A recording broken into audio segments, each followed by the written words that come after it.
ఈ వీడియో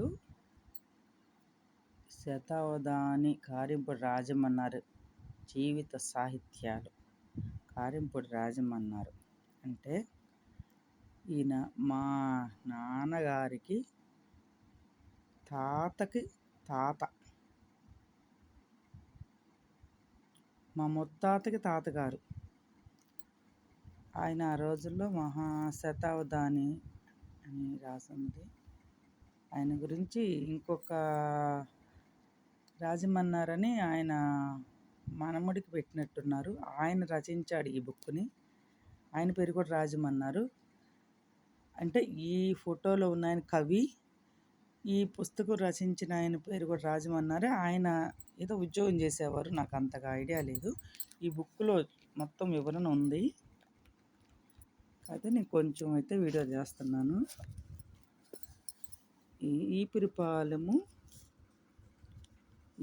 ఈపిరిపాలెం అనేది ఈపిరిపాలెం అని ఉండేదంట.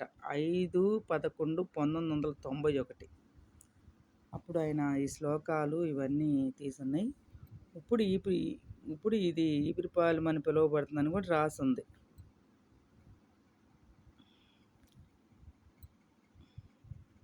ఈ గ్రామం ప్రస్తుతం ఈపిరిపాలెం అని వ్యవహరించబడుతున్నది. ప్రకాశం జిల్లాలో చీరాలకు సమీపంలో ఉన్నది.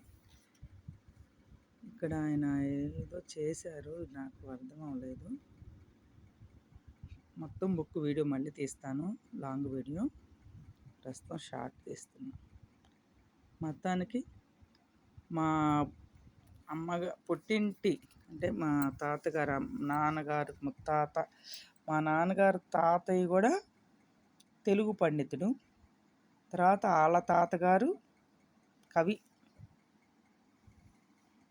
బుక్ గురించి మళ్ళీ లాంగ్ వీడియో తీస్తాను. రచించిన వారు పేరు యూట్యూబ్కి పరిచయం చేద్దామని. శతావధాని 1846 నుంచి 1916 వరకు ఉన్నారు. ఆయన ఉన్నారని ఈ బుక్లో రాసుంది. నాకైతే కూడా తెలియదు కదా. ఈ బుక్ రాసిన ఆయన ఫోటో, ఈ బుక్ రచించిన ఆయన భార్యాభర్తలు అనుకుంటా. ఇక్కడ రాసుంది గ్రంథకర్త దంపతులు. అంటే ఈయన పేరు కూడా రాజమన్నారే, కాకపోతే ఆయన కవి, ఈయన మామూలు ఉద్యోగం చేశారు. ఈ బుక్ మొత్తం చదివాను కానీ గుర్తులేదు. మళ్ళీ చదివితే తెలుస్తుంది. లాంగ్ వీడియోలో అన్ని వివరాలు చెప్తాను. మొత్తానికి మా పూర్వీకులు కవులని మాత్రం తెలుసుకున్నాను.